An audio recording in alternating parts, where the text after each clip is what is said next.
Radio Katolikana, wajah gereja Nusantara. Halo Sobat Katolikana, selamat siang. Kembali lagi nih bersama aku Mados yang akan menemani Sobat Katolikana selama 1 jam ke depan. Nah Sobat Katolikana, gimana nih kabarnya? Pastinya dalam keadaan sehat dan harus tetap semangat karena Mados akan menemani kalian dengan konten-konten yang seru dan tentunya edukatif dalam program Kreativitas Jiwa Muda. Nah, nanti akan ada konten-konten yang pastinya seru banget dan asik-asik banget. Salah satunya ini tentang proses pembuatan alat musik tradisional dari Kalimantan. Pastinya Sobat Katolikana penasaran kan ya? Tapi sebelum itu jangan kemana-mana nih, karena akan ada informasi penting dalam program Buletin Berita Siang yang akan dibawakan oleh teman aku. Stay tune terus di Radio Katolikana.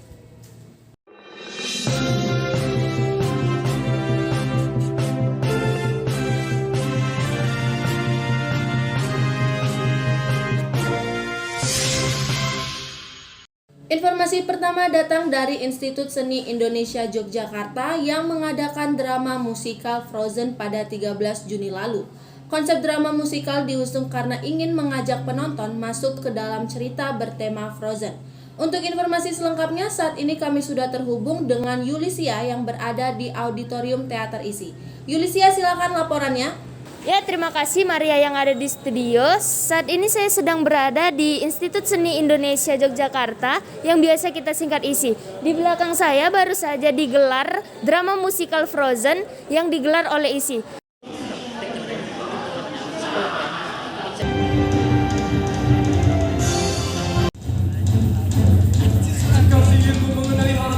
Oke, jadi kenapa kita ngangkat konsepnya drama musikal? Pertama, kita juga ngecek ya kapasitas ketertarikan dari masyarakat mengenai drama musikal itu seberapa. Terus maksud saya itu ketertarikan setiap masyarakat terhadap drama musikal itu terlalu banyak sehingga kita tertarik untuk menampilkan drama musikal untuk mengajak penonton masuk ke dalam cerita tersebut. Tujuan dari diadakannya drama musikal ini apa ya, Kak? Kalau tujuan diadakan drama musikal ini sih pertama tujuan untuk menyelesaikan tugas akhir ya, di mana yang berperan untuk menyelesaikan tugas akhir itu saya sendiri. Terus yang kedua untuk mengajak para penonton masuk ke dalam cerita, mengerti akan pesan-pesan yang terdapat di dalam cerita juga, dan mengajak penonton untuk merasakan sensasi musim dingin itu seperti apa gitu. Nah, menurut kakak uniknya dari drama musikal yang udah kakak konsep ini apa ya?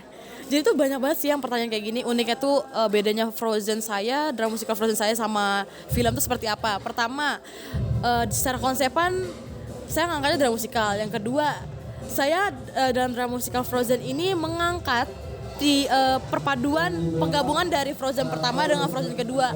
Terus ketiga, kita juga mengadaptasikan cerita ini ke lebih modern dengan aransemen lagu-lagu baru yang kita tampilkan, dan aktor-aktor yang seperti Elsa kan seharusnya kurus, langsing, putih segala macam. Kita mematahkan stigma seperti itu dengan porsi badan yang peran aktor yang akan diperankan. Kita juga bisa gitu loh, tanpa memikirkan omongan-omongan orang yang apaan sih kayak gitu. Jadi tuh ya udah, kita memiliki keunikan yang besar banget sih dalam drama musikal ini gitu.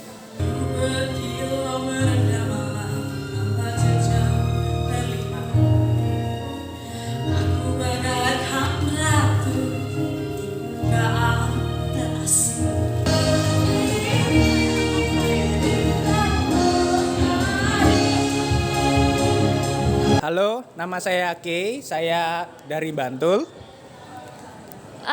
Mas kesini nonton dengan siapa? Saya kesini nonton dengan teman-teman saya di sini. Dan saya juga ingin ketemu dengan teman-teman yang saya kenal di pertunjukan ini. Baik Mas, dapat info drama musikal ini dari mana ya?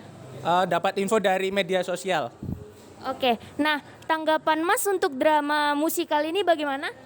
Drama musikal Frozen ini menarik karena terdapat kerja kolektif yang bikin kita teringat masa kecil kita. Terutama Frozen itu kan identik dengan cerita anak-anak yang memberikan mimpi, harapan, dan juga cinta sejati yang ternyata tidak melulu sama pasangan atau pacar, tapi juga sama saudara sendiri. Dan menurutku ceritanya bagus dan penggarapannya juga menarik.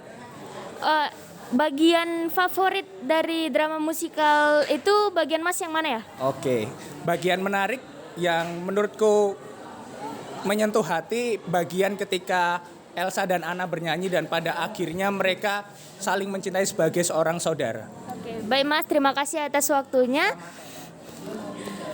Sekian laporan langsung dari Auditorium ISI Yogyakarta. Kembali lagi ke Maria di studio.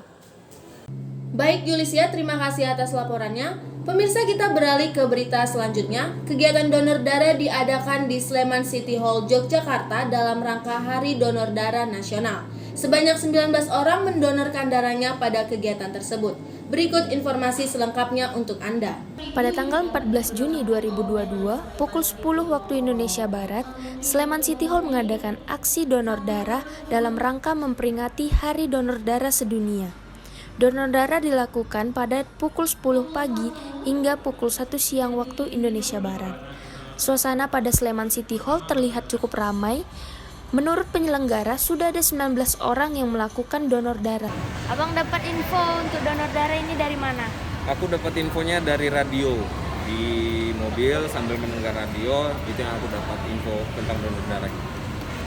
Kenapa Bang mau ikut donor darah ini? Karena udah menjadi rutin dan kebetulan hari ini itu termasuk dalam Hari Donor Darah Nasional. Pesan dan pesan Abang setelah mengikuti donor darah ini gimana? Kalau kesan dan pesan, aku senang bisa mendonorkan darah walaupun di beberapa tempat cukup dibatasi ya karena terhitung tidak boleh sembarangan donor darah untuk bagianku. Jadi kita bisa menyalurkan kebaikan melalui hal ini karena banyak orang yang membutuhkan darah dari kita untuk kesembuhannya mereka. Para pendonor darah akan mendapatkan bingkisan yang berisikan hand sanitizer, gelas, dan barang kebersihan lainnya. Demikian informasi dari Sleman City Hall. Kembali lagi ke studio, Maria. Pemirsa, kita beralih ke berita selanjutnya. Festival Kampung Wisata 2022 diadakan pada Jumat 17 Juni lalu di Plaza Ngasem, Yogyakarta. Festival ini diikuti oleh 18 kampung wisata di kota Yogyakarta dengan mengusung tema Gumrega Nyawiji Ambangun Projo. Untuk informasi selengkapnya saat ini kami sudah terhubung dengan Joshua di Plaza Ngasem, Yogyakarta. Joshua, silakan laporannya. Halo, selamat siang pemirsa Katolikana TV. Sekarang saya sedang berada di Festival Kampung Wisata. Nah, sekarang saya sudah bersama dengan salah satu penyelenggara yaitu Pak Husni dari Kepala Bidang Pengembangan Pariwisata Kota Yogyakarta. Pak Husni, silakan. Ya. Pak, saya meminta waktunya sebentar untuk bertanya-tanya ya Pak. Apa konsep dari Festival Kampung Wisata ini Pak? Ya. Festival Kampung Wisata Kota Yogyakarta ini kita laksanakan secara rutin setiap tahunnya. Nah, konsepnya adalah bahwa kampung wisata yang ada di Kota Yogyakarta ini bisa untuk memamerkan, bisa untuk berdaya tentang ekonomi kerakyatan, kemudian tentang potensi-potensi yang masing-masing kampung wisata miliki. Nah, kami punya 18 kampung wisata. Oh, 18 ya Pak? Ya, ini sebagai ajang atau forum untuk berkumpul teman-teman kampung wisata ini untuk menunjukkan potensi atau kebolehannya, baik itu dari bidang seni, kemudian potensi dari UMKM. Nah, ini semuanya kita fasilitasi, kita tampilkan bersama di sini selama 1 hari dari pagi tadi sampai insya Allah malam nanti. Teman-teman kampung wisata akan menampilkan berbagai macam kesenian. Ada tari, kemudian ada musik, kemudian ada seni drama dan lain sebagainya. Yang jelas ini adalah dari, oleh, dan untuk kampung wisata Kota Yogyakarta.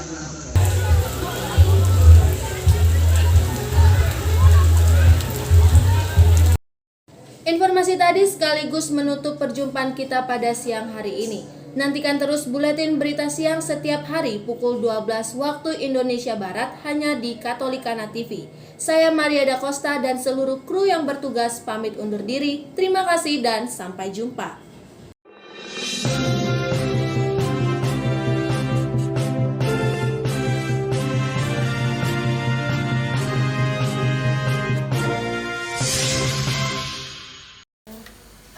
Nah itu dia ya. Berapa nih? Dari mana? Alasan klasik gitu.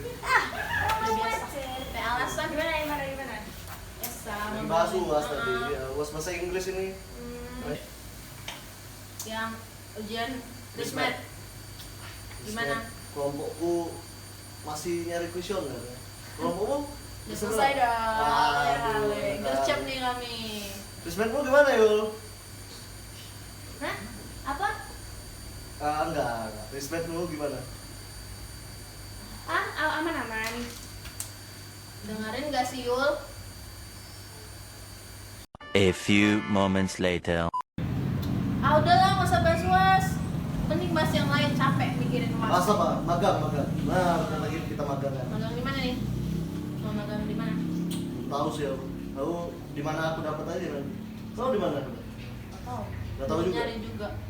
Kau di mana Yul? Di mana? Aduh, dari tadi lah Dari aku tadi tanya lo nggak dijawabnya. Apa ya? Kalian bahas apa? Aku nggak tahu. Magang mau di mana? Makanya jangan sibuk main HP terus gitu loh.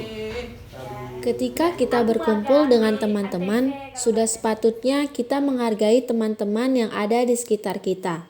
Salah satunya dengan menyimpan ponsel agar dapat menyimak pembicaraan dengan teman-teman kita. Fokus terhadap pembicara menjadi salah satu etika sopan santun dan menghargai. Dengan demikian, buang kebiasaan memegang ponsel selama berkumpul dengan orang lain dan perhatikan orang yang sedang berbicara ya. Radio Katolikana, wajah gereja Nusantara. Balik lagi nih bersama aku Mados di program Kreativitas Jiwa Muda. Gimana nih tadi berita-beritanya? Sangat edukatif sekali kan? Nah, setelah yang satu ini akan ada talk show olahraga. Olahraga yang satu ini pasti udah sering didengar sama Sobat Katolikana. So, tanpa berlama-lama lagi, langsung aja kita mulai ya.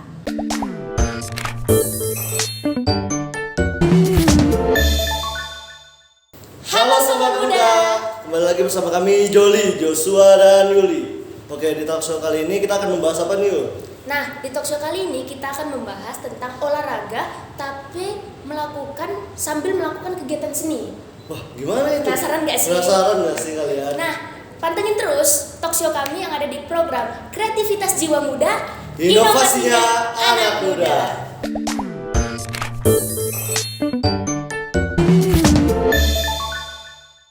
Halo Sobat Muda, di sini udah ada Kak Davis dan Kak Didot.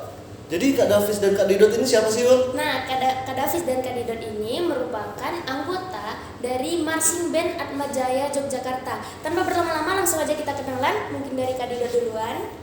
Halo, nama saya Didot, saya alumni dari Universitas Atmajaya Fakultas Ekonomi, angkatan tahun 2013, dan di MBA sendiri saya rotasi 29. Selanjutnya Kak Davis boleh memperkenalkan diri. Oke, perkenalkan nama saya Yeskiel Davis Armando Sapan. Saya anggota aktif dari Marching Band Atmajaya Yogyakarta. Saya masih berkuliah di Universitas Atmajaya Yogyakarta dengan prodi Ekonomi Pembangunan angkatan tahun 2020 dan masuk di rotasi 37. Nah, tanpa berlama-lama lagi ya Sobat Muda, langsung aja kita tanya-tanya. Nah, Marching Band itu sebenarnya apa sih Kak? Marching Band itu yang saya tahu di awal masuk kuliah itu adalah unit kegiatan mahasiswa di Universitas Atmajaya Yogyakarta yang dia bergerak di bidang seni. Gitu. Jadi kalau di SPAMA dia poinnya masuk di minat bakat. Kalau menurut Kak Davis apa nih? Kalau saya sih menurut saya secara universal. Tadi Kak Didot kan secara yang di Universitas Atmajaya. Kalau saya menurut saya Marching Band itu adalah gabungan dari kita berolahraga, di mana kita harus mengandalkan fisik kita yang kuat dan kita juga harus pandai secara bermusik. Seperti itu. Kalau boleh tahu kenapa sih awalnya Kak Didot dan Kak Davis ini memilih MBA? Kalau saya di awal itu tertarik ketika kakak-kakak senior yang sudah aktif di MBA duluan itu mereka mempromosikan kegiatan UKM mereka. Jadi saya tertarik dengan musik dan kebetulan di situ banyak ornamen musik yang baru dan saya belum pernah coba, makanya saya tertarik untuk ikut. Kalau Kak Davis? Kalau saya sendiri itu berdasarkan hasil dari apa ya? Hasil dari teman dan ke kelas yang lain. Misalkan ke kelas alumni saya di SMA, ke kandung saya sendiri yang berkuliah di Atmajaya. Dia berkata, saya kan waktu SMP suka bermain marching band. Waktu 3 tahun bermain marching band, dia bilang, jika kamu ingin melanjutkan marching band kamu, mending di Atmajaya saja. Soalnya Atmajaya ada UKM yang bernama Marching Band Atmajaya Yogyakarta atau biasa kita sebut MBA. Seperti itu. Nah, MBA ini kan olahraga sambil melakukan kegiatan seni. Kayak yang dijelaskan sama Kak Davis tadi dan Kak Dido tadi, sebenarnya lebih fokus ke seninya atau kegiatan olahraganya? Atau sebenarnya itu balance gitu? Kalau menurut saya yang udah pernah saya lewatin itu cenderung ke seninya. Cuma kalau kalian sebut olahraga, basic kami untuk menunjang kualitas dari seni musik kami itu dari olahraga sendiri, fisik, mental, juga showmanship kalau bisa dibilang. Nah, kan kalau marching band ini yang mainnya sambil jalan-jalan gitu ya, sambil bawa alat ya kan, itu apanya sih yang gimana ya bilangnya, pada saat untuk menuju kesempurnaan dari marching band itu dilihat orang kan bagus banget. Nah sebelumnya itu ada prepare apa sih gitu? Dari mungkin kayak Kak Didot jelasin tadi, mental, fisik itu nggak diapain gitu, mental sama fisik? Oke, jadi kalau yang udah pernah saya lewatin di MBA sendiri itu tidak melulu buat menampilkan aja. Jadi ada show penampil dan juga ada show untuk kejuaraan. Nah untuk yang penampilan sendiri kebanyakan kami dilatih atau dipersiapkan dari basic musiknya, dari sisi seninya. Tapi kalau udah di kejuaraan, perlombaan itu seni dan juga fisik dari olahraganya sendiri dan juga kekompakan kami dari satu tim itu harus klop. Nah yang kayak Kak Didot bilang tadi, kejuaraan. Kak Didot sendiri udah ikut kejuaraan apa aja sih? Kalau saya kebetulan sudah pernah ikut yang pertama kali itu 2014 itu Jember International Open Marching Championship, lalu 2015 itu Grand Prix Marching Band itu di Jakarta. Itu yang pernah saya ikuti sebagai players. Oke, untuk perlombaan itu sendiri berapa lama persiapannya? Latihannya untuk mempersiapkan lomba itu? Untuk perlombaan paling cepat itu 1 tahun. 1 tahun. Paling cepat itu 1 tahun. Lama juga ya. Kalau untuk Kak Davi sendiri? Kalau saya kan baru tahun pertama berdinamika bersama Marching Band Atmajaya dan terkendala pandemi COVID-19. Jadi belum ada perlombaan yang bisa saya ikuti. Masih sekedar latihan-latihan gitu aja. Angkatan COVID ya? Ya, angkatan COVID. Terus pada saat Kak Didot mengikuti perlombaan yang selama 1 tahun persiapannya itu, kalau boleh tahu tuh ngapain aja sih Kak? Kayak alurnya bagaimana, cara persiapannya gimana, apa aja yang dilatih, kayak gitu. Kalau mulai dari awal kami semua dipersiapkan dari segi mental, kayak yang saya bilang tadi itu dari komitmen tiap-tiap playernya, karena kan kita di unit kegiatan mahasiswa ini di kampusnya sendiri kita dituntut untuk kuliah. Nah jadi apakah kalian punya komitmen untuk ikut serta dalam kejuaraan di mana kita harus dituntut oleh pelatih untuk mempersiapkan fisik, mental dan juga kemampuan seni kami, dan juga kalian tidak boleh melupakan tanggung jawab kalian di sini sebagai mahasiswa. Jadi itu yang pertama. Lalu yang kedua, kami dilatih basic seni musiknya sendiri dan juga basic fisik. Itu dari olahraga basic, terus dari musiknya kami diajari langsung dari pelatih. Lalu setelah itu, yang ketiga kami udah mulai dilatih untuk berdinamika secara tim itu dari musiknya juga dan juga dari kekompakan tim ketika nanti di lapangan untuk menyampaikan atau ibarat kata mempresentasikan hasil latihan kami dari pelatih dan juga dari band directornya sendiri, apakah kita layak untuk tampil menuju kejuaraan atau tidak, seperti itu. Nah, Kak Davis tadi cerita-cerita di backstage nih, baru pulang latihan ya? Ya betul, baru ini pulang latihan. Langsung ke sini ya? Langsung ke sini. Kasihan, capek. Iya, capek betul. Kita tanya-tanya lagi. Oke, Kak Davis, pada saat latihan tadi tuh ngapain aja sih? Oh ya, sebelumnya kita lupa nanya nih. Iya. Kalau Kak Didan ini main section apa sih? Kalau saya di section perkusi, nama alatnya bass drum. Kalau Kak Davis? Kalau saya di section brass atau latiup, alatnya itu namanya bariton. Oke. Tadi kita lupa nanya ya sobat muda. Lanjut lagi Kak Davis. Ngapain aja sih latihan tadi? Kalau latihan tadi ya awal kita datang ya pasti yang pertama itu adalah apel, seperti kayak upacara biasanya apel. Terus habis itu pemanasan, habis itu ada yang kita sebut PT atau program pembentukan fisik kita selama agar kita dalam berdinamika bersama NBA tuh fisik kita tetap terjamin. Soalnya alat NBA kan termasuk ada yang berat, ada yang susah dikendalikan. Membuat tubuh kita agar beradaptasi dengan alat tersebut.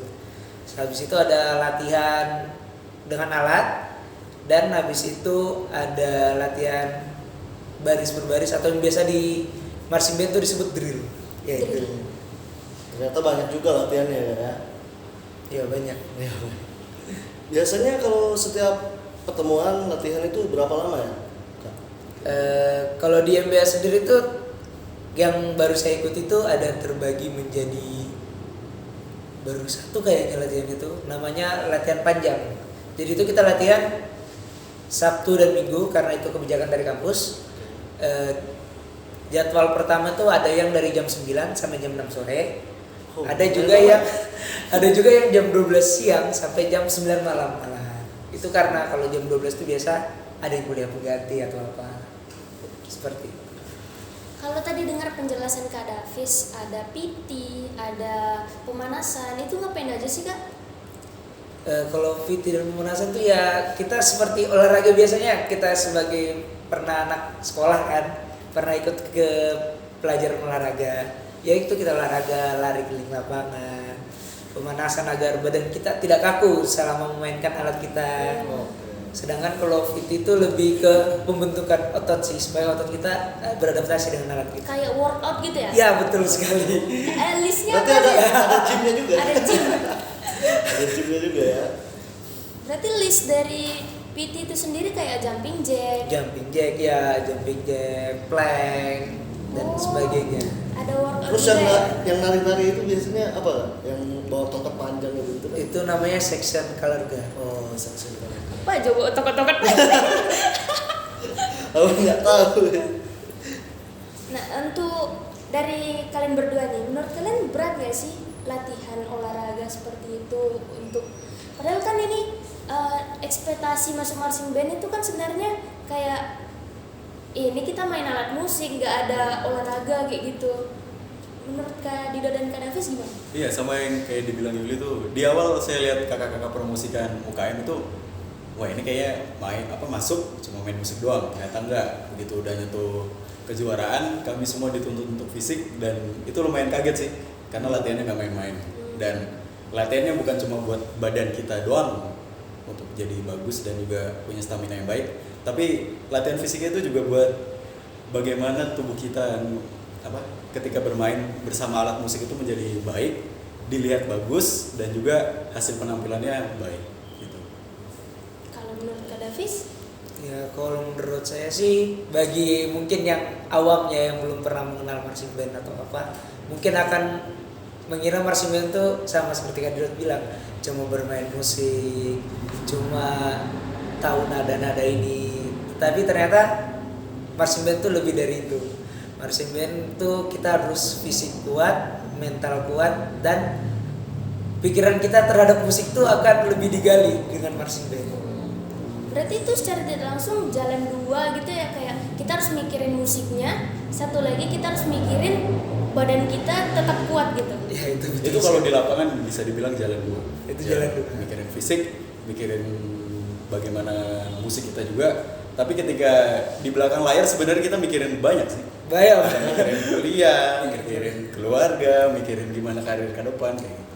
Tapi begitu kami udah melewati apel tadi yang Davis bilang ketika latihan, itu udah fokus kami sebagai player yang aktif itu cuma boleh fisik dan musik itu aja. Nah ini balik lagi ke Kak Didot, pada saat ngikut lomba itu latihannya itu gimana? Full? Misalnya nih biasa kalau reguler itu latihannya seminggu cuma 2 kali. Nah tapi kalau udah kayak mau dekat lomba gitu 1 minggu full latihan gitu atau? Kalau yang seminggu full tiap hari latihan kebetulan belum pernah sih, cuma 2 hari sekali itu pasti latihan, dan di weekend Jumat Sabtu Minggu itu pasti porsi latihannya lebih panjang. Jadi ada yang 12 jam, ada yang 6 jam. Bahkan kalau emang di minggu selanjutnya itu tidak ada perkuliahan yang signifikan, kami bisa dilatih selama 24 jam. Jadi benar-benar datang ke kampus 2 tempat kami latihan itu untuk latihan, lalu ada break sekitar sore menuju maghrib itu kami diperbolehkan balik ke kos, mandi, makan dan sebagainya, lalu disuruh balik lagi untuk latihan sampai malam. Seperti itu. Ngeri ya, dipus Iya, dipus banget ya. Tapi itu latihannya di kampus. Beda lagi kalau kami dikasih program namanya itu karantina dan juga training center. Nah itu kami kadang kalau untuk yang training center sendiri kami bisa ditempatkan di kampus atau dicari tempat lain, seperti yang pernah kami lakukan itu di Akademi Angkatan Udara. Itu aku nggak tahu, lupa jalannya apa. Jadi kami di situ dilatih selama, kalau training center paling lama 3 hari. Itu jadi seharian kami di sana isinya berlatih doang. Lalu untuk yang karantina itu bisa sampai seminggu, itu paling lama. Itu kalau karantina biasanya kami ditempatkan di luar kota. Yang pernah saya dapati itu kami latihan di Temanggung, itu di Stadion Sultan Agung. Itu dapat latihan seperti apa itu, Kak? Itu selama 1 minggu kami dilatih dari mental, dari komitmen juga kami digali terus sampai kami benar-benar yakin untuk mengikuti kejuaraan, karena kami nggak cuma nampil selesai gitu aja terus dinilai juri bagus, enggak gitu. Tapi di situ kami beradu dari musik dan juga keseluruhan paket itu bersama, kadang dari universitas lain, kadang juga dari beberapa perusahaan yang emang punya tim marching bandnya, kadang juga yang udah saya ikutin itu yang Jember Open Marching yang internasional, itu kami lawan Thailand dan juga Malaysia. Sebenarnya di situ ada kontinen dari Jepang juga, tapi dia mengundurkan diri. Dan juga ada yang dari Afrika, tapi kebetulan itu bukan lawan di seksi lomba kami. Kayak gitu. Keren ya Jo, sudah internasional Iya, gitu. iya. Kasian mau Kak Davis gak kalau gitu, tapi ya. Namanya juga anak baru ya kan. Tapi ya Kak Davis lagi berproses ini untuk Iya, menuju ke situ ya. Kita lagi berproses. Semoga kedepannya bisa seperti Kak Didot. Amin, keren banget sih. Nah, ini untuk Kak Davis nih. Kalau pada saat online ya, mulai dari online kan? Iya, mulai dari online. Latihan online itu gimana?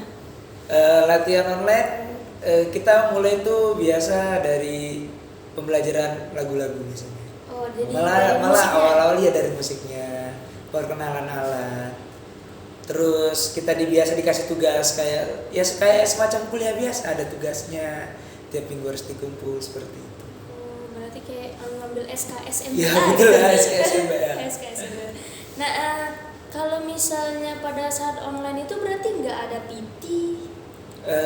Ada sih biasa anak-anak yang disuruh untuk pemanasan atau apa, atau biasa disebut latihan dasar. Nah, tapi kan biasa kan ya namanya juga anak-anak online ya kan, biasa ada yang nggak on cam, biasa ada yang off cam gitu. Jadi kalian olahraga tapi lewat Zoom gitu? Lewat Zoom. Oh, lucu ya. Jadi agak lucu sebenarnya. Iya, agak lucu kalau aku bayangin kalian olahraga sama-sama tapi Sebenarnya lewat ya, Zoom gitu. lewat Zoom kan. Ya, lewat Zoom.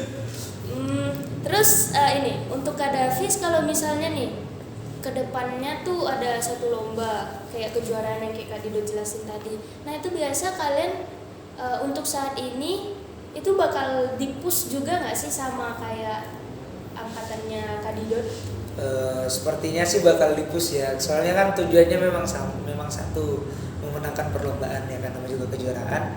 Ya pasti kita akan di-push seperti angkatannya Kadidot dengan mungkin yang lebih apa ya, kalau mungkin Kadidot seminggu full itu, kalau kita mungkin bisa aja lebih atau kurang, tergantung dari pelatih sih lebih tepatnya. Dari kepala pelatih sendiri. Kalau selain olahraga gitu pola makan diatur gak? Kalau pola makan, kalau di tempat saya, di section saya itu pola makan diatur. Kita sebelum latihan tuh nggak boleh makan pedas sama nggak boleh minum es. Karena tenggorokan dan perut kan. Pakai kan kalau anak perempuan harus nafas pakai perut. Tapi nanti kalau Davis dapat kesempatan training center atau karantina tuh pola makan juga diatur. Kami nggak sembarang dapat konsumsi pagi, siang, malam itu nasi telur atau nasi padang segala macam itu enggak. Jadi udah ada tim manajerialnya sendiri itu mempersiapkan makanan kami yang benar-benar cocok dari makanan berat, vitamin dan juga minuman konsumsi kami harian itu udah diatur. Kayak gitu. Ada tim manajerial itu dari anak MBA-nya juga atau dari luar gitu? Kalau untuk tim manajerialnya ada sebagian dari yang anggota aktif, mahasiswa aktif, dan juga ada yang mahasiswa aktif tapi dia udah kuliah semester akhir, itu kakak-kakak angkatan kami. Lalu ada juga alumni dan ada pihak eksternal. Pihak eksternal itu ada bantuan dari mahasiswa, unit kegiatan marching band juga, unit kegiatan mahasiswa di marching band juga tapi dari kampus lain. Kayak gitu. Berarti dari kampus lain yang juga punya marching band atau enggak? Iya, juga punya marching band kayak gitu. Dan dia juga udah pernah mengikuti dinamika kejuaraan, persiapan lomba segala macam. Jadi dia dipercaya untuk membantu dan dia juga bersedia membantu kami. Itu biasanya jadi tim manajerial bantuan. Berarti dari pola makan diatur ya Jo, dari fisik juga di-push gitu. Nah, lanjut lagi. Kalau misalnya nih untuk Kak Davi sama Kak Didot, kalau misalnya nih kan Kak Didot nih alumni, itu sebenarnya masih boleh nggak sih ngikutin kejuaraan? Kalau misalnya di MBA untuk angkatan ini kurang orang gitu, Kak Didot tuh masih boleh masuk atau enggak?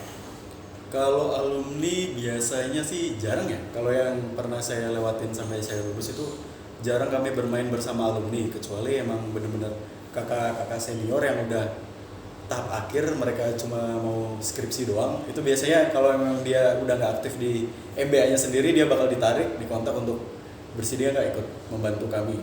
Ada section yang kosong, kurang orang segala macam, atau section yang memang butuh pemain yang sudah handal, yang sudah berpengalaman, baru itu bisa dikontak. Untuk yang alumni sendiri, kebanyakan mereka dipanggil untuk membantu kami di sektor non teknis. Itu kebanyakan dari finansial, terus dari iklan, sponsor ya, terus dari segala macamnya, mempersiapkan makanan, mempersiapkan tempat latihan dan akomodasi penginapan segala macam. Aku mau balik lagi, kita balik lagi nanya alat deh, alat. Kalau di MBA sendiri ini yang Atmajaya punya section itu ada berapa banyak sih? Mungkin Davis yang bisa. Section kita ada 4, yaitu ada pertama tuh ada pit instrumen, kedua ada battery, ketiga ada brass, ratiup, dan keempat ada color guard yang main bendera itu. Yang bawa tongkat panjang ya, itu. Oke. Terus nah, juga yang ini dari section ini, kalau di marching band itu ada yang dia biasa berdiri paling depan, dia bawa tongkat panjang itu apa sih namanya? Itu kalau di istilah saya dulu marching band awal tuh namanya major. Atau enggak kalau setahu saya di MBA itu namanya field commander ya. Field commander. Itu tugasnya apa sih? Tugasnya dia memandu kami secara keseluruhan tim. Ya buat kalau di paduan suara tuh biasanya konduktor ya. Konduktor. Ya. Kalau di marching kami namanya field commander. Itu berarti ada artinya itu kan? Ada. Dia gini-gini. Oh. Siap. Kalau untuk alat sendiri itu biasanya punya atau udah disediain dari MBA sendiri? Kalau kebetulan angkatan kami itu kebanyakan disediain dari kampusnya, itu kampus yang support buat membeli alat-alat musik kami. Tapi sampai detik ini mulai banyak dari playernya sendiri punya alat masing-masing yang bisa dibawa. Itu kalau di alat tiup sendiri udah ada yang beli trompet sendiri, dia punya buat mainan di rumah, dia latihan di jago. Kalau yang perkusi biasanya sih dari alat pukulnya, dari sticknya itu dia beli sendiri untuk latihan di rumah. Buat yang color guard, yang bendera itu biasanya juga mereka disuruh pelatihnya untuk ini sih kayak kerajinan tangan gitu, mereka bikin alatnya itu untuk latihan, walaupun nggak 100% sama dari alat yang udah diberikan kampus ketika latihan di sekre, tapi setidaknya mereka punya muscle memory, terus keterampilannya yang lebih bagus dari alat latihan itu sendiri. Berarti latihan section sendiri gitu ya? Nah, untuk Kak Davis nih, kan ini lagi berproses. Udah sejauh mana sih proses Kak Davis latihan? Kalau masalah berproses, kita kan sedang mau ada kegiatan lah, tapi kegiatan internal dari MBA sendiri, ya itu yang kita kejar sekarang. Berarti ini latihannya untuk sekarang nih, latihannya itu seminggu 2 kali, 3 kali, 4 kali? Kalau untuk sekarang karena masih di dalam masa pandemi, kebijakan kampus itu memberikan kita waktu cuma 2 kali dalam seminggu. 2 kali dalam seminggu, itu di hari? Sabtu dan Minggu. Itu berapa jam? Ya itu tadi ya, kalau hari Sabtu tuh kalau misalkan banyak anak-anak mendapatkan kuliah pengganti karena hari libur, itu dimulai dari jam 12 sampai jam 9 malam. Tetapi kalau tidak ada kuliah pengganti atau hari Sabtu biasa, itu dari jam 9 sampai jam 6 sore seperti tadi. Terus hari Minggunya tuh, hari Minggu dari awal latihan tuh jadwalnya tetap dari jam 1 sampai jam 6. Berarti sekitar 65 jam gitu. Itu ada breaknya? Ada break tetap. Soalnya kita kan berbagai macam budaya di dalam MBA, berbagai agama, menghormati orang-orang yang beragama. Nah, aku tuh keingat tadi Kak Davis jelasin tentang drill. Drill tuh ngapain? Drill tuh lebih ke sikap kita selama menggunakan alat, selama bermain alat. Cara jalan kita aja berbeda dari jalan orang biasa. Oh, jalannya ngikut irama. Ngikut irama, ngikutin tempo lah kalau kata anak musik ya. Berarti secara nggak langsung ya MBN tuh baris berbaris. Ada juga sebenarnya ya. Iya kan? Baris berbaris yang lebih bagus sih. Iya, lebih enak dipandang mata. Iya, biar dulu tuh gunanya biar enak dilihat aja. Soalnya kita kan menampilkan visual juga. Oke nih, pertanyaan terakhir buat Kak Dinda dan Kak Davis. Kesan pesan selama ikut MBA itu apa sih? Ya, kalau dari saya kesannya ikut MBA tuh banyak banget. Jadi kalau sebagai mahasiswa yang pertama kali saya masuk kuliah itu, saya kira kuliah di kampus itu bakal belajar kerja kelompok, terus ngerjain tugas, terus ujian akhir. Tapi enggak begitu. Saya kenal marching band itu banyak pelajaran juga sih, dari kepedean kita ngomong di depan umum itu kayak cara lancar bertutur kata di depan banyak orang. Itu kalau di kampus kan cuma kita dilatih waktu presentasi doang, tapi ketika di marching band ini kami dilatih untuk bisa dibilang berorasi sih di depan orang banyak. Terus dari kegiatan berorganisasinya kami dilatih untuk bertanggung jawab satu, terus berkomitmen, dan juga loyal ada juga sih buat anggota aktifnya sendiri. Terus yang lain juga fisik, salah satunya kemampuan bermain musik, salah satunya juga, dan juga yang paling penting nih ini link. Kenalan kami selama ikut organisasi marching band ini banyak banget, dari berbagai macam kampus, dari berbagai macam negara, bahkan tadi ketika saya ikut di internasional ya itu sih. Jadi sangat amat banyak sih kesannya. Tapi untuk pesannya sendiri buat teman-teman mahasiswa yang masih aktif, kalau bisa ini jangan anggap remeh kehidupan atau lingkungan organisasi kayak gitu. Jadi buat yang belum pernah silahkan ikut coba karena di situ banyak manfaat yang bisa diambil. Tapi buat yang udah ikut atau aktif di organisasi, silahkan gali sebanyak mungkin ilmu yang bisa kalian petik di situ. Atau yang masih banyak kepo atau masih yang banyak tahu, silahkan diolah terus karena manfaatnya ketika udah lulus nanti itu banyak banget sih. Kak Davis gimana? Kalau sama kesan saya kan saya baru ngikut baru ini, dan saya juga lumayan banyak sih, saya bisa mendapatkan banyak teman baru, menambah lagi wawasan saya mengenai marching band, mengenai bermusik, sama seperti kata Kak Dodo tadi, link dengan anggota marching band lain, anggota kampus lain, link dengan senior-senior juga yang meskipun kita tidak pernah latihan bersama tapi kita mendapatkan ilmu dari mereka.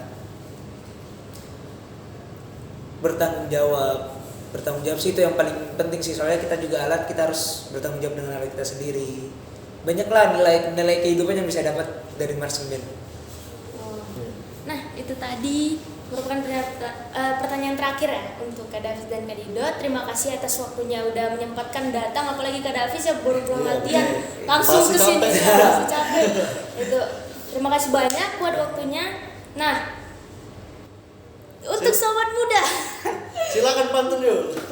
akan kututup sama pantun, guys. Ini kututup sama pantun. Jalan-jalan ke Kendari, Cakep. tidak lupa bersih-bersih. Cakep. Akhir dari perbincangan hari ini, saya ucapkan terima kasih. Dadah.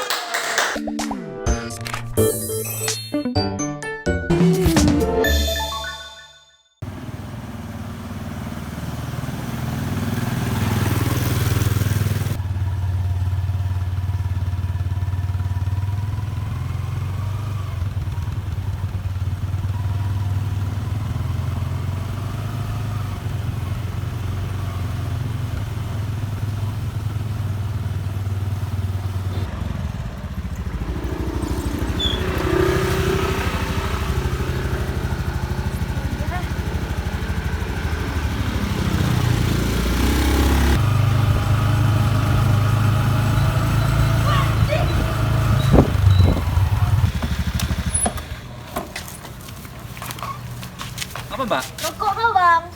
Sorry. Kena siapa tadi? Kena aku. Sorry. Makanya lain kali itu jangan kalau bawa motor jangan merokok bang. Sorry ya. Sorry. Berkendara sambil merokok sangat berbahaya dan melanggar aturan.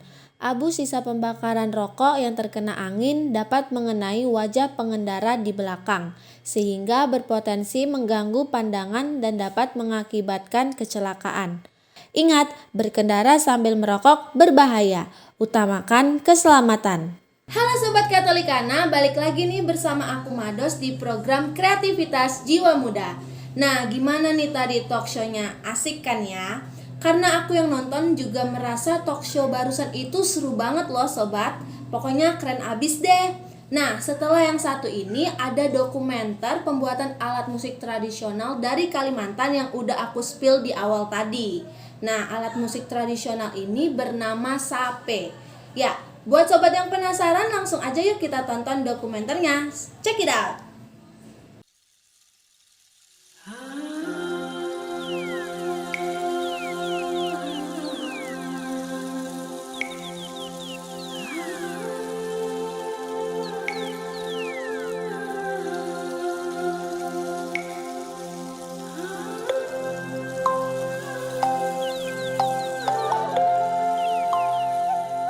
Sape adalah alat musik tradisional yang berasal dari Kalimantan. Sape itu dimainkan dengan cara dipetik. Pada awalnya sape digunakan dalam acara adat dan kesenian.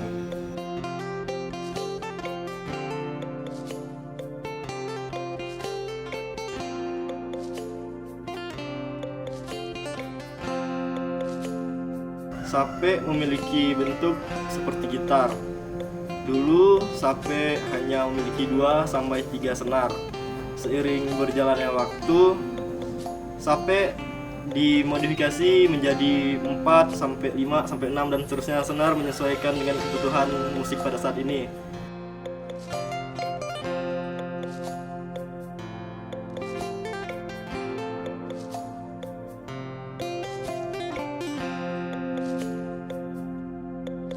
Lalu sampai juga telah ditambahkan preamp, pick up dan sebagainya seperti gitar listrik zaman sekarang supaya bisa dihubungkan ke sound, ampli dan sejenisnya agar suaranya lebih jelas dan dapat digabungkan dengan instrumen lainnya.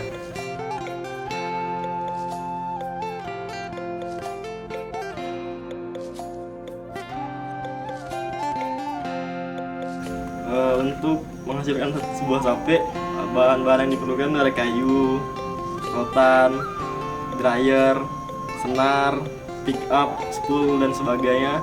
Terus kita juga butuh clear untuk finishing, saddle nut, dan udah sih itu aja kayak.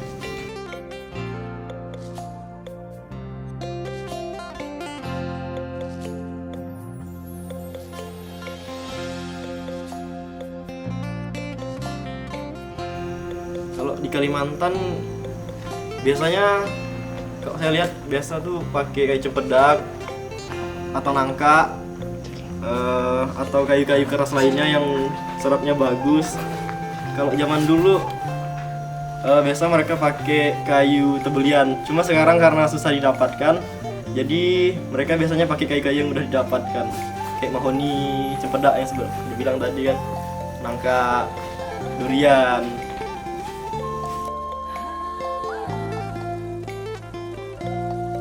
Kalau di Jogja karena mudah didapatkan, nah kita pakai kayu mahoni. Itu dapatkan daerah Bantul banyak tuh. Kalau yang di Bantul kita beli gelondongan biasanya, terus dipotong, minta kita request ukuran berapa, terus mereka potongkan.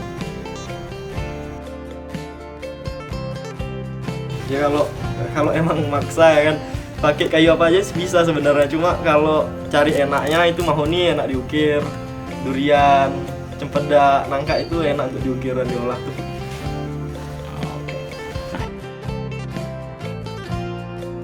Coraknya gitu. Kalau dari aku sendiri, aku suka-suka mau gambarnya gimana gitu. Tapi kalau dari customer, dari request gambar atau motif apa tuh aku bisa buatkan juga. Cuma kalau dari zaman dulu ya mungkin gambarnya tuh punya makna, cuma kalau sekarang mungkin lebih dimodifikasi gitu ya biar lebih menyesuaikan zaman dan lebih oke.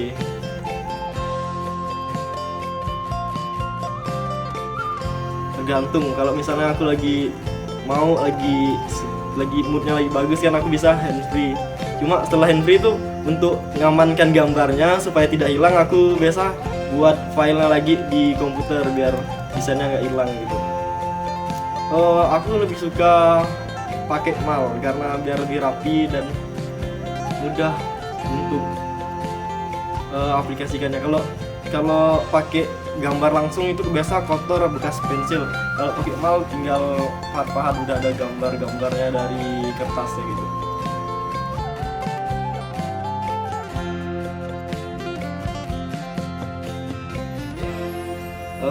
Kalau sape itu menurut saya tergantung dari kayunya. Kalau kayunya enak buat diukir atau bisa buat diukir ya bagusnya diukir. Tapi ada juga kayu yang lembut kayak kayu-kayu pelai, kayu-kayu jelutung itu agak-agak lembut. Jadi kalau diukir dan alatnya tidak tajam, dia akan tenggelam kayunya, kayak tertekan. Jadi ukirannya jelek gitu.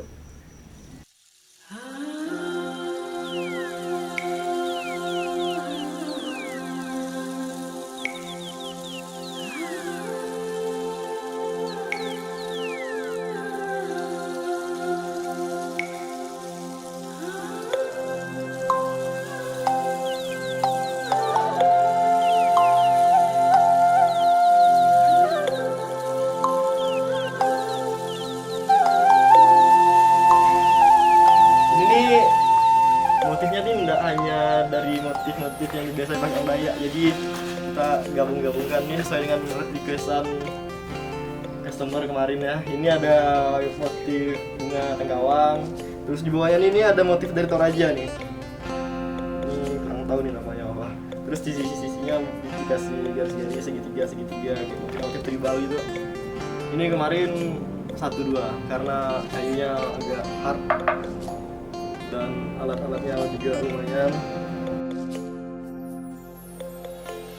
Kalau untuk alatnya aku beli di pasaran karena udah banyak juga orang jual alat pahat, alat pertukangan yang lain kayak gerinda, bor, gergaji itu udah banyak di pasaran.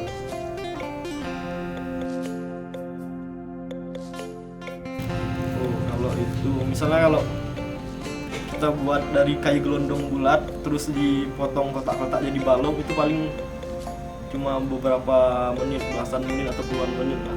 Kalau terus bentuknya sampai jadi sate itu 2 hari, itu udah kerjanya enjoy, nggak buru-buru. Kalau sampai jadi sate utuh yang selesai itu mungkin 3 mingguan atau sampai 1 bulan, itu nggak buru-buru juga kerjanya. Kalau buru-buru 2 mingguan selesai. Kalau di pasaran biasa ukuran standarnya itu 111 cm, jadi 112, 110, 125, mungkin di atas 1 meter. Di bawahnya juga ada yang kecil-kecil kayak gitu. Itu di bawah itu sampai mini biasa mereka bilang ya. Di bawah 1 meter untuk dibawa jalan-jalan kan enak, mudah gitu bawahnya. Untuk tuning sape itu sendiri itu kita harus menyesuaikan dengan lagu. Misalnya tradisi itu ada settingan khususnya lagi. Kalau bawa lagu pop dan sebagainya juga ada settingan lagi. Karena sape ini tidak seperti gitar yang bisa dimainkan dari segala nada dasar gitu. Jadi misalnya kita main dari C, kita harus tuning ke C dulu. Misalnya kita mau main dari G, kita harus setting ke G dulu. Karena dia fretnya ya kan ini terbatas nih. Dia pakai susunan yang diatonis itu do re sampai do lagi. Jadi harus dituning-tuning gitu kalau mau mainkannya. Mungkin bisa 2-3 sampai ukuran 1 meteran.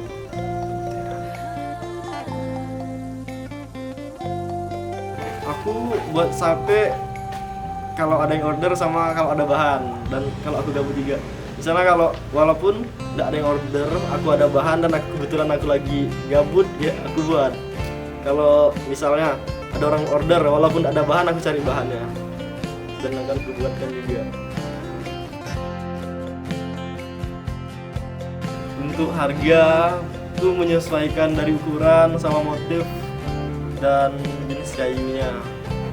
Kalau yang kecil mungkin dari 800-an sampai 1 jutaan. Kalau ukuran standar 1,5 sampai 2,5 juta. Kalau aku hobi ya buat sesuatu kayak gitu. Aku dari kecil udah suka ngotak-ngatik barang buat sesuatu yang kerajinan tangan kayak gitu. Dan kebetulan kemarin ada yang memperkenalkan dan ngajak, ya aku gas.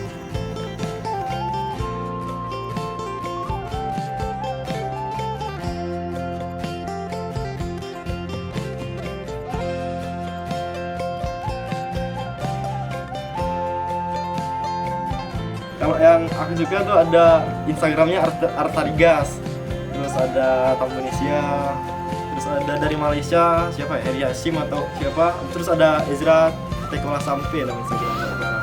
Itu saya suka karya-karyanya. Ada Eri Juno juga, itu keren.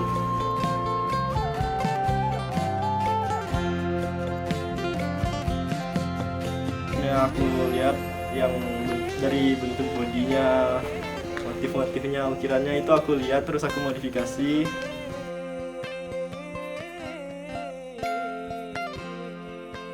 Kalau sampai dari Kalimantan, Dayak di Kalimantan kan ada Malaysia juga, jadi di sana juga cukup terkenal sampenya.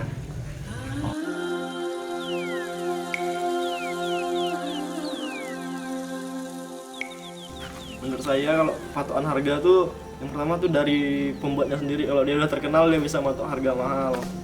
Terus dari alat dan bahan, ada juga sape yang pakai spool atau spare part yang punya merek itu, yang itu juga bisa bikin mahal.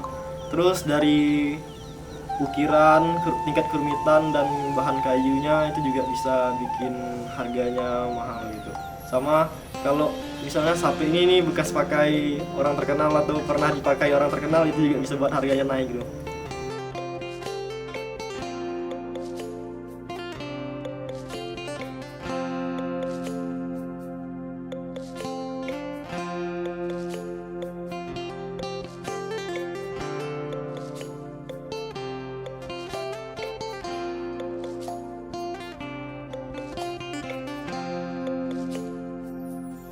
Kalau main sape saya bisa, cuma nggak jago. Ya karena saya lebih hobi ke membuatnya sih, nggak terlalu fokus untuk bisa mainkannya dengan jago gitu, cuma bisa hanya sebagai masa iya seorang pembuat sape tuh nggak bisa main sape, setidaknya bisa walaupun tidak jago gitu.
Radio Katolikana, wajah gereja Nusantara. Wah, tidak terasa nih sudah 60 menit Mados temenin Sobat Katolikana. Semoga konten-konten dan informasi-informasi yang diberikan bermanfaat dan menambah wawasan Sobat Katolikana semua ya. Oke deh, kalau gitu Mados mau pamit undur diri. Terima kasih sudah setia menemani Mados selama 1 jam. Jangan lupa saksikan terus Radio Katolikana setiap hari pukul 12 siang hanya di Katolikana TV. Bye-bye.